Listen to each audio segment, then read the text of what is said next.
Ito pala ang kwento ng buhay at kasaysayan ni Nur Miswari ang nagtatag ng MNLF. Halika mga kakwento, samahan ninyo ako at alamin natin, si Nur Miswari ay ang nagtatag at unang tagapangulo ng MNLF at isa sa pinakamahalagang personalidad sa mahabang pakikibaka para sa autonomiya ng Bangsamoro sa Pilipinas.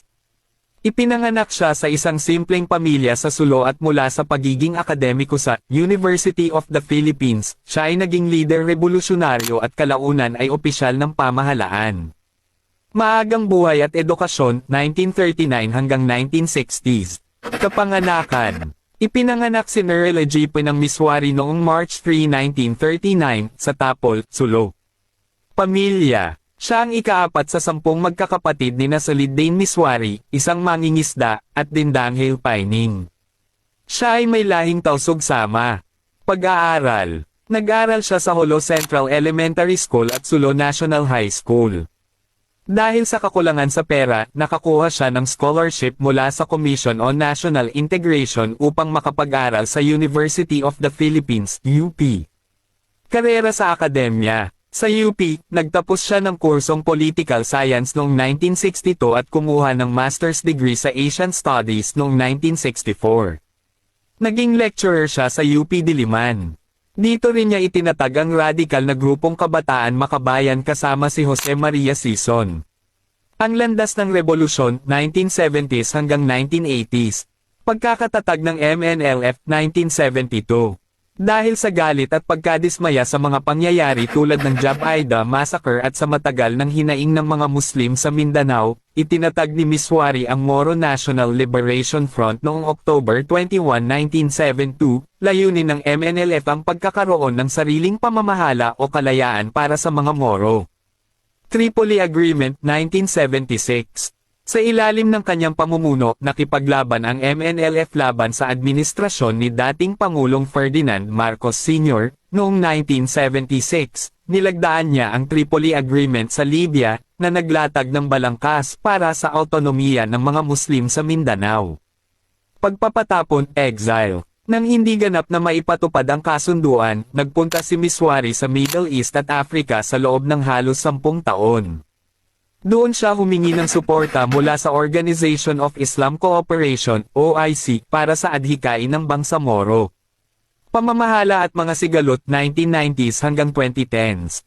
Final Peace Agreement, 1996.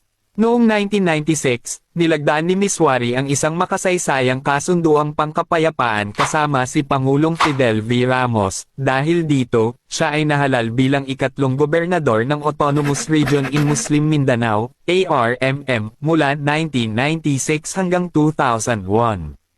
Rebelyon at pag-aresto, 2001. Noong 2001, matapos siyang mawalan ng suporta at mapalitan bilang gobernador, pinamunuan niya ang isang nabigong pag-aalsa sa Jolo at Zamboanga. Tumakas siya patungong Malaysia ngunit kalaunan ay ibinalik sa Pilipinas, inaresto, at inilagay sa house arrest hanggang 2008. Zamboanga Siege, 2013. Noong 2013, isang paksayon na tapat kay Miswari ang nagdeklara ng kalayaan ng Bangsamoro Republic at sinalakay ang Zamboanga City. Tumagal ng 20 araw ang labanan sa pagitan ng grupo at puwersa ng pamahalaan, na nagdulot ng malaking pinsala at pagkamatay ng maraming tao. Kasalukuyang kalagayan, 2020s. Pakikipagkasundo. Sa ilalim ng administrasyon ni dating Pangulong Rodrigo Roa Duterte, muling naging maayos ang ugnayan ni Miswari sa pamahalaan. Noong 2019, itinalaga siya bilang Special Economic Envoy on Islamic Affairs sa OIC. Aktibong papel. Hanggang sa huling bahagi ng 2024 at unang bahagi ng 2025, kinikilala pa rin siya bilang founding chairperson ng MNLF. Ipinahayag niya ang suporta sa peace process ng Pilipinas at sa buong pagpapatupad ng 1,976 na Final Peace Agreement. Personal na buhay. Nagkaroon si Miswari ng 6 na asawa, kabilang ang yumaong si Desdemona Tan, at ilang anak. Ang ilan sa kanyang mga anak ay aktibo ngayon sa Bangsamoro Transition Authority. Nagustuhan nyo ba ang ating video mga kakwento? Bigyan mo naman ako ng isang like dyan at e-comment mo na rin dyan sa baba kung saan lugar ka para alam ko kung saan nakarating ang ating video. Salamat!